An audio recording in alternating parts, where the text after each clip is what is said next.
Hello and welcome to the Gooner Talk, back again with you guys for another show.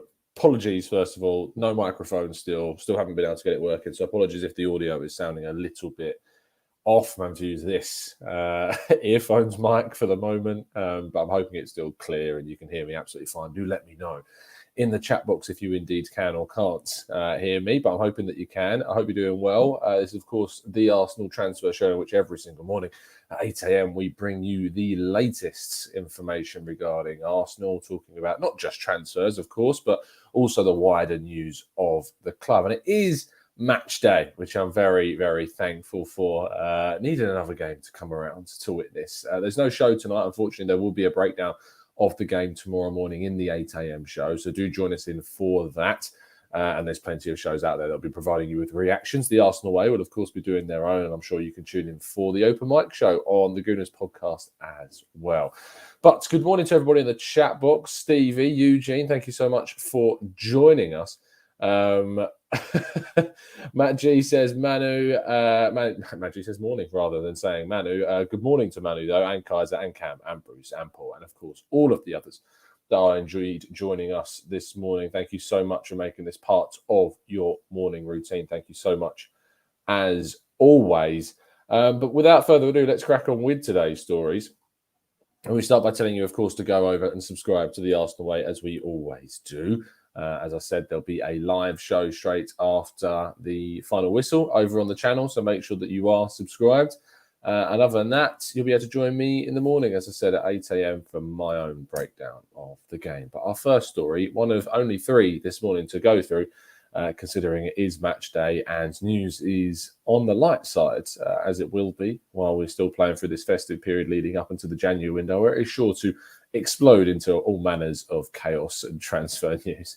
But Omar Rekik, Arsenal's under-23s Tunisian international, who we signed from Hertha Berlin, if you remember, in the summer of 2021, although he did arrive I think it was the summer of 2020, and he arrived in the January window and was integrated into the youth team, has been playing in the youth team. But he is expected to go out on loan in January. In fact, there's been plenty of interest from clubs, not just in England, but across the continent as well, looking to take Omar Rekik on a 6-month loan deal. It could be a really good experience from the young player who, as I say, is already a senior international.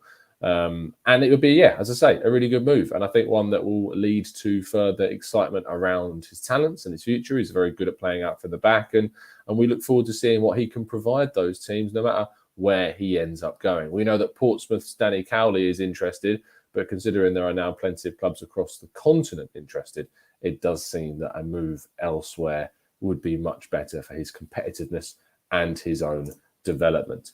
Now we move on to one of our two main stories, or rather I would have hoped that we would. There we go. I don't know why it took so long to pop up. But Dominic Calvert-Lewin has obviously been linked to the move to Arsenal. Heavily linked after we lost at Manchester United, suggestions that Arsenal would be going in for a move for him in the summer. But former Arsenal striker Alan Smith has questioned the move. He says, I wouldn't say that Calvert-Lewin is an ideal fit for Arsenal. In many ways, he's an old-fashioned centre-forward. He loves balls being swung into the box, and there's not many better at getting his head onto the ball and attacking it. That's not particularly Arsenal's game. It can be when they get the fullbacks forward, and you can imagine Kieran Tierney whipping in crosses from the left towards him. But he's not immediately what I would think of as an Arsenal centre-forward at the moment. But look at how well Olivier Giroud did over the course of his Arsenal career. You adjust according to the player that you've got up top. And look, I think that Calvert-Lewin is, yes, very good in the air, and his aerial ability is certainly something to be applauded, and arguably something that we would need to incorporate into our game a lot more. We would find ourselves probably swinging a fair few more crosses into the box for Calvert-Lewin. But I do still think that he is certainly good enough to play with the ball at his feet. And it needs to be something that you'd hope that we could see consistently moving forwards in the team as a player in Dominic Calvert-Lewin's style and quality that, yes, we have to throw crosses in for, but can also deal with the ball at his feet. At least that's what we want to see. Speaking of which, our final story and strikers, Pierre-Emerick Aubameyang, the biggest controversial story of the day, revolves around the Telegraph's Matt Law coming out with a story suggesting that Arsenal will not entertain Aubameyang's presence at the club until at least after the African Cup of Nations. Which, when you consider that it's certainly when you consider this has happened because of what, as far as we know, simply him returning late and then the stripping of the captaincy, anything further than this would indicate to me that you've got a player there that has done a fair few more things, or the reaction to what we've learned about his situation has told us that we're finding him to be not reacting in that same case. It is a very harsh punishment if there has not been any further, trying to think of the right words, breakages of protocol, I suppose is probably the right terminology to use, but to completely ban Aubameyang from first team ongoings, from first team football, that is a bit strange. But Olu, pointing out in the chat, The Athletic have confirmed that it was a mutual decision to have him away until after the AFCON. Seems like we'll be looking to offload him. If that is the case, now we'll do a double check on that just while I'm speaking.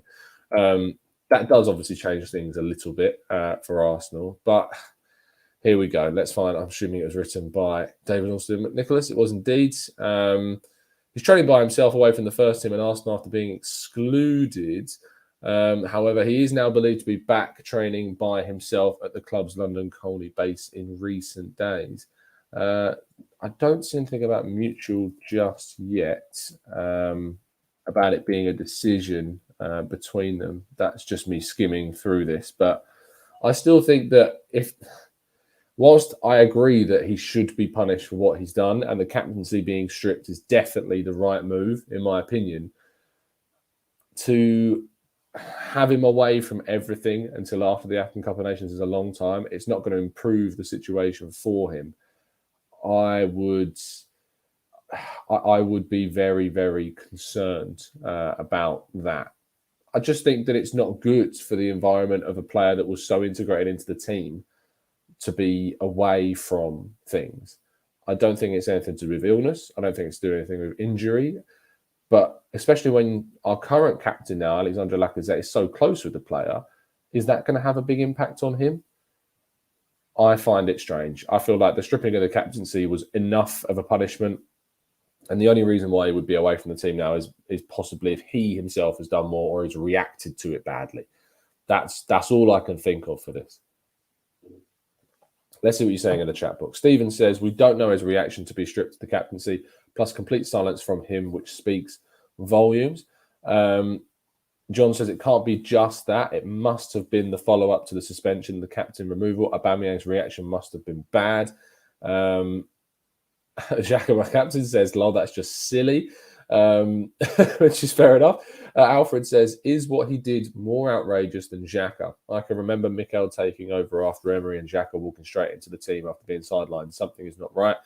There is a difference between what happened with Xhaka and Aubameyang.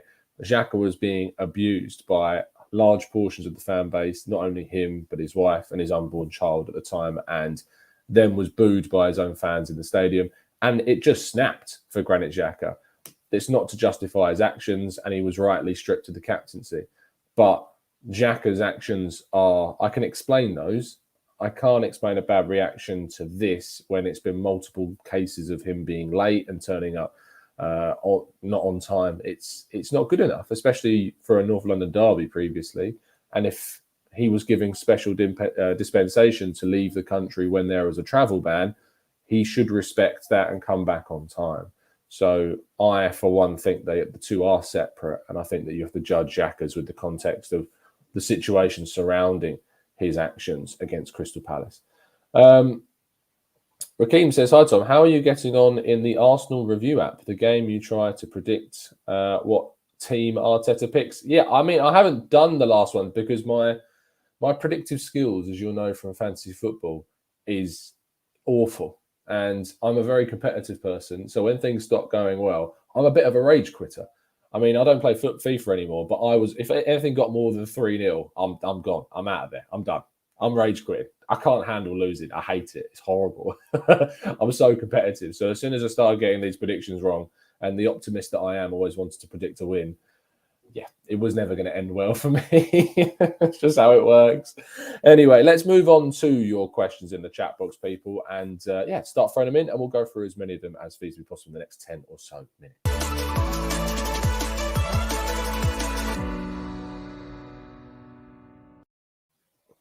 Okay, let's go to the chat box. Kev says DCL or Vlahovic. DCL for me, absolutely. John says Tom is a chessboard flipper, Monopoly flipper. Yeah, all of the board games. If I'm losing, don't want to play. Don't want to play. Hate losing. It's horrible. Who wants to do anything if you're losing? Let's be real. FIFA, says Jack, we need more content. I ain't playing FIFA for you. Sorry, I gave that up. It's a kid's game. There's a reason why it's Peggy 3. That's all I'm going to say. It's a game that isn't well made, isn't well built, doesn't reward its customers, is a cycle of pain, is what I would describe it. If you think about what Ultimate Team is, it's pointless. It's absolutely and utterly pointless because you play games to get more coins, to buy more players, to play the same game, to get more coins, to buy more players, whilst everyone around you is also, by the way, increasing the how good their teams are. So things never change. There's no kind of end goal. The game in itself is broken. And it's just a horrible, horrible game that just really does, what's the right word, breed frustration, and it doesn't reward skill, to be honest. So it's gambling is what it is, King. And I mean, Ultimate Team really should be a higher rating than for kids, because the stories you hear about the children spending ridiculous amounts of money on FIFA points. I mean, if you really are buying FIFA points now, this is coming from someone that did, and regrettably did so when they were younger. On the last 4 or 5, I didn't, but a fair few before that I did. And you look back and you go, could have spent that money on something else. Could have bought clothes. Could have gone out. Could have done some things that I can actually, build memories for, instead of some actual in-game currency. That's why I'm so annoyed at Halo Infinite's store at the moment. It's an absolute joke. So, I love the game, but the store and the progression system in Halo Infinite is awful. Anyway, I'm going off on a mad tangent, and I'm meant to be talking about Arsenal transfers. Matt G says, if Aubameyang isn't sold in January and is integrated back into the team, what sort of reception do you think he'll get from fans in the stadium? Look, if he comes back into the team, it's because he would have earned his place back in the squad. Arteta only rewards the players that are training hard on the training pitch and, are trying to work their way back into the team. That's what he's always maintained. So if Aubameyang returns, then surely he's returning because he deserves to be there. Whether that happens is an absolutely separate thing, and I doubt that it's going to happen. Phil Mack, says Memphis Depay swap deal with Aubameyang. I don't think so. Memphis Depay is not going to be one of the players that Barca let go of. He's one of their best attacking options. Ousmane Dembele is the player that we look at as a possibility, but even that seems a little bit far-fetched. Adam says, Tom, seeing Tommy's amazing defensive abilities, how much is it due to his education in Italy? And do you think we should target more foreigners from Serie A? It's a really good question. I think that he has certainly learned and developed in Serie A, and that has improved his defensive game. But he's a very disciplined player anyway. And I think that just by his personality was always going to show that he had those abilities to be such a tenacious and committed player. So I think you combine that with his development in Italy, and we found ourselves a hell of a gem. So I'm looking forward to his development continuing. The fact he's still only 22. He doesn't play like a 22-year-old, does he? He's playing like he's in his prime. So the fact that we've got him for so many more years, I'm looking forward to see what he can develop into and how far his abilities can go.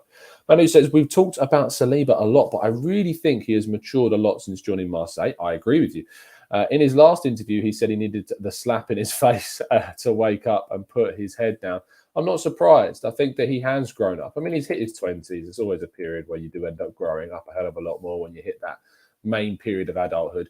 The age at which adulthood is defined being 18 is far too young. There aren't 18-year-old adults. They're all kids. 20s, you start learning more about life and you genuinely do feel like a bit more of an adult. 18, I taught 18-year-olds, I can tell you. It's to be an adult, 18 is far too young. It's far too young. So the maturity that you get in your 20s, I think it's certainly been a big learning curve for him. So I look forward to seeing what he's going to provide for Arsenal next season. And fingers crossed he does indeed come back. We could still go for Max Aaron, says Adam. I wouldn't anymore based upon his performances this season. Not as sure. So there you go. Strange comment there. No Sleep says Guendouzi, Kamara swap in January. He has 6 months left on his contract. I mean, Guendouzi's going to go to Marseille anyway. Kamara, you would have to convince to sign. But Guendouzi is a Marseille player effectively from now. He's going to be a Marseille player. So that's kind of that. Marshall says, Tom, would you take Saint-Maximin at Arsenal? And do you rate the player? I rate him in terms of what he's given Newcastle. But I do have a lot of reservations about the player's final product, and he's a very flair style player, and I'm not sure if it's all substance. I have a few questions around Saint-Maximin. I rate him. I think I would like to see him. I think it's too much of a risk to sign him for what Newcastle would demand, and they can demand what they kind of want now for players. So I think that you'd have to pay a ridiculous money, and I think it's a bit of a risk to go for Saint-Maximin. Anthony Martial to replace Lacazette for 25 mil, says Ojo. I doubt that United would want to sell to us. They would absolutely be looking to sell onto the continent. Lyon are said to be interested in Martial. They would definitely rather sell him there. It would be on the player to push through for a move to Arsenal. And whether or not I would take him, I'm not sure. If he's not getting into United's team, do we want to sign him? Because we want to close that gap between ourselves and United's squad. So if we're going to sign a player that's not getting into their team, do we really want to sign that player? I'm not so sure that that's smart. Andy says, Tom, do you think that it is no coincidence that one of our best performances against West Ham was without Aubameyang in the squads? No, I don't think it's a coincidence at all. I think we led from the front. I think our pressing game was brilliant. And you don't really get that from Aubameyang, to be honest. Zuhair says we should go for Rydal Baku from Wolfsburg for an offensive right back. If you were telling me that that was who we were bringing in to support Tomiyasu, I'd be very happy. He can play as a right winger. He can play as a right back. Very, very impressive midfielder. Wing back and winger as well. Manu says, to be fair, Saint-Maximin has adapted way better to the league than I expected. I agree. There's just something about his game that I think is too risky to put a huge figure down to invest in. That's all I would say. Would I take Gabriel Jesus, says John? I would, and I wrote a piece about this the other day. I would absolutely take Gabriel Jesus as an option to replace Lacazette, not necessarily as our main striker, but if we were losing Lacazette and we're losing Aubameyang and we had to bring in two forwards, I would absolutely be looking to bring in Gabriel Jesus to the side. Ade says, Tom, how would you have handled the Aubameyang situation? And this is an interesting question because obviously, Ade, it asks you whether or not you know all of the information. And we can only judge based upon the information that we get publicly. And what we know is that there's been two incidents that we know of, the Spurs game and the recent trip to France in which he returned late. We don't know how he reacted. We haven't got the facts. We don't know how Arteta has handled it behind the scenes. Maybe we'll find out in the Amazon documentary. But all of these things mean that it's very difficult to come out and say how I would have handled things. I wouldn't have changed too much from what I know of what's been happening already. I think that Arteta was right to strip him of the captaincy. He was right to drop him from the squad. If he has not reacted in the right way, and he's reacted very hostile to this, then sure, keep him out of the team. But to wipe off his chances of getting back into the team till after the African Cup of Nations, at this moment, I'm not sure if that's the right move. But again, I don't know what's happened behind the scenes to know whether or not that's the right decision. But we'll wait and see. The Modern Gooner says, I asked my Spurs friend if they're avoiding games. He replied, even if one of our lot caught the virus, I doubt they'd be able to pass to each other. Is this true? Look, I'm sure that the reasons why they're being postponed is because of the virus. I have absolutely no shadow of a doubt about that. So if there's any controversies going on, I have my doubts about their legitimacy. That's all I'll say. John says, any quirky transfers like United sending a player to Serie A only to have that club sell back to Arsenal immediately, or is that covered in transfer details? No, it has. I mean, there's things that have happened. I remember, I think it was Bayern Munich sold Martin Demichelis to Atletico Madrid, and then Man City signed Demichelis in the same summer before he'd even played a game. I remember that was the case. Obviously, we've seen it this season with Spurs signing Emerson from Barcelona after he was signed in the same summer from Real Betis, but that was slightly different because Barca already kind of owned the player. But it does happen. So who knows? Maybe something could happen. We would have to wait and see. I mean, Stuttgart, you think about they might be signing Mavropanos from us for about 3 million quid and then selling him on for 20 odd million. So we'll have to wait and see. Asmarom says, Tom, what do you make of Artur Cabral to be the replacement for Lacazette? We talked about Cabral on a previous show. He scored a fair few goals, is he not, for Basel this season? 23-year-old striker, 14 goals, 4 assists in 17 Swiss League games, 27 goals in 30 games across this season and 8 assists is very impressive. 8 goals were in the UEFA Conference League qualifiers in 6 of those matches, to be fair. But he has scored 5 goals in 6 of the Conference League games so far and 14 in the Swiss League in 17 matches, which is obviously very good. I don't know enough about him, is the honest answer to say yes. But a 23-year-old that's scoring that much, I think would be good to come in as maybe a Lacazette replacement, and then we bring in kind of that marquee figure to replace Aubameyang. I'll be open to it. So he clearly scores goals. He's got that instinct in his game. Definitely something that maybe, hopefully, the club are keeping track of. Jonathan says, among the players Wenger almost signed, apart from Messi, Ronaldo and Suarez, which one do you think is the most regrettable? Probably Yaya Toure. If you think he had a trial at the club, we didn't sign him. He ended up at Barcelona and then Man City. But if you think he could have been the Patrick Vieira replacement that we failed to bring in throughout that whole period until, to be honest, signing someone like Thomas Partey. Yaya Toure could have been that player for Arsenal in those years. Imagine him alongside Cesc Fabregas in the Arsenal midfield. That would have been great. So probably Yaya Toure, to be fair. I think he's certainly one to think about. The other one is obviously N'Golo Conte from Leicester. Maybe we would have stopped Chelsea winning the league and maybe we would have gone on to win the league. So maybe that's the one we want to look to. Matt, is it pronounced Gabby or Gabby? I don't know. I don't know. Jack says, can we play Benjamin White in midfield? No, I wouldn't play Benjamin White in midfield whatsoever. Phil says, I think Ibrahimovic would have been an amazing Arsenal player. I see a lot of you are saying Ibrahimovic as well as your option. Xhaka, my captain, says, do you think we'll see more of Balogun during this hectic period? I hope so. In January, I feel like there's an opportunity. I'm hoping that we're going to see him against Sunderland next week. I'm hoping that we don't see Nketiah. My instinct tells me that we will, but I'm hoping that we see Balogun play against Sunderland. I think that's a fantastic opportunity for Balogun to get into the team. But I assume that it will be Nketiah that starts up front in that game. Who knows? Maybe he'll come off the bench. That's one to look to. Zaher says, what type of striker do you think we should sign? A DCL or a better mould of Lacazette, like an Amin Gouiri or Gouiri? Yeah, no, I've got that wrong. From Nice. I hear good things about him. I watched a Tifo video about him recently where he was hyped up as one of the best talents in Liga.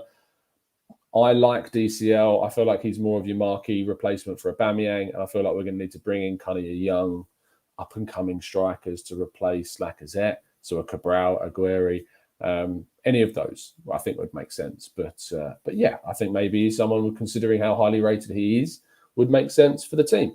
Paul says, are the teams having games postponed an advantage as they can strengthen? We actually talked about this on the show yesterday of Harry. So if you want to hear my thoughts on this, go watch the Canton and Simeon show over on the Chronicles of the Gooner. It was towards the end of the show, last 10 minutes or so.